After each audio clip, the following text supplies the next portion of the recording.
तिनसुकिया शहर को साफ और सुंदर बनाने के लिए तिनसुकिया नगर पालिका लगातार नए प्रयास कर रही है।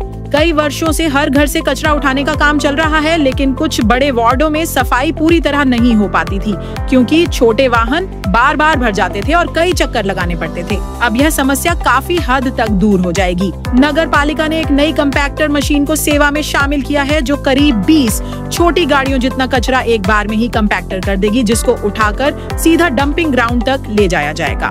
इससे छोटे वाहनों का समय बचेगा और वे वार्डों से जल्दी एवं आसानी से कचरा उठा पाएंगे। सफाई व्यवस्था अब पहले से तेज और बेहतर हो जाएगी। आज इस कंपैक्टर मशीन का उद्घाटन तिनसुकिया नगर पालिका कार्यालय में किया गया, जहां तिनसुकिया के विधायक संजय किसान, नगर पालिका अध्यक्ष पुलक चेतिया और कई वार्ड पार्षद मौजूद थे।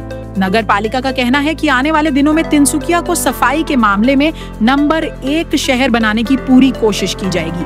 इसके लिए प्रशासन एक के प्रयासों के साथ साथ शहर के लोगों का सहयोग भी बहुत जरूरी है, ताकि तिनसुकिया हमेशा साफ सुथरा और हरा भरा बना रहे। तिनसुकिया से अर्जुन मिश्रा की रिपोर्ट।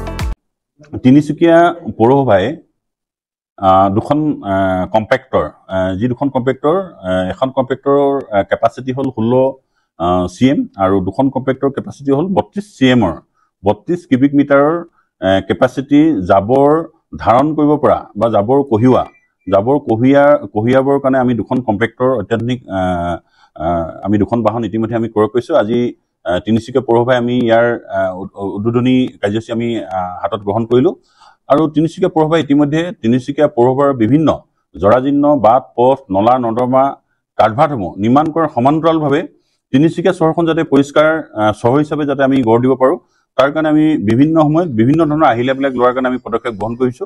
আৰু যিবিলাক গাড়ী চহৰৰ মাজত যিখিনি জাবৰ কালেকশ্যন হ'ব, এই কালেকশ্যন হোৱা জাবৰখিনিক এই গাড়ীখনৰ জৰিয়তে ইয়াতে তেওঁলোকে কম্পেক্ট কৰিব আৰু যথেষ্ট প্ৰায় 8টা গাড়ীৰ জাবৰ একেলগতে কম্পেক্ট কৰি পেলাই এই গাড়ীখনৰ জৰিয়তে আমি ডাম্পিং গ্ৰাউণ্ডত এই গাড়ীখনৰ জৰিয়তে উক্ত জাবৰখিনি কম্পেক্ট হোৱাৰ পাছত আমি তাতে পেলাই থৈ আহিব পাৰিম।